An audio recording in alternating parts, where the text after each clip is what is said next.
Windows ကိုစတင်အသုံးပြုသူတွေအနေနဲ့ညနေပြင်မှာဘယ်လိုသွားလာရမလဲဆိုတာကိုအရင်ဆုံးသိထားဖို့လိုအပ်ပါတယ်ကျွန်တော်တို့အရင်ဆုံး desktop လို့ခေါ်တဲ့ဒီညနေပြင်ကိုကြည့်ရအောင်ဒီမှာနောက်ခံပုံနဲ့ညနေပြင်အောက်ခြေမှာရှိတဲ့ taskbar တို့ကိုတွေ့ရပါလိမ့်မယ် taskbar မှာတော့ကွန်ပျူတာတွေက application တွေကိုလွယ်လွယ်ကူကူဖွင့်နိုင်ဖို့ခက်လန်းတွေနဲ့စက်တက်ခလုတ်တို့ကိုတွေ့ရမှာပါ Windows ဘာရှင်းအများစုမှာစက်တက်ခလုတ်ကိုနှိပ်လိုက်တာနဲ့ application တွေ file တွေနဲ့စက်တင်တွေကိုတွေ့ရပါမယ်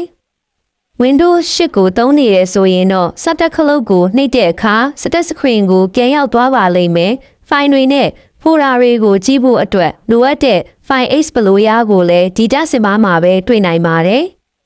အခုတော့ Windows ကိုပိတ်လိုက်ပြီး desktop မှာဘာတွေလုပ်လို့ရမလဲဆိုတာစက်ကြည့်ရအောင် desktop ဆိုတာကွန်ပျူတာရဲ့အဓိကလုပ်ငန်းခွင်ပဲဖြစ်ပါတယ် program တစ်ခု file တစ်ခုဒါမှမဟုတ် folder တစ်ခုကိုဖွင့်ချင်ရင် icon လေးကိုနှစ်ချက်နှိပ်လိုက်ရုံပါပဲတစ်ခုခုကိုဖွင့်တိုင်း Windows အသစ်တစ်ခုပေါ်လာပါလိမ့်မယ် Windows ရဲ့အပေါ်ပိုင်းကို click နှိပ်ပြီးဆွဲရွှေ့ပေးခြင်းဖြင့် Windows နေရာကိုပြောင်းလဲနိုင်ပါတယ်ပြီးသွားရင်တော့ mouse ကိုလှုပ်လိုက်ပါ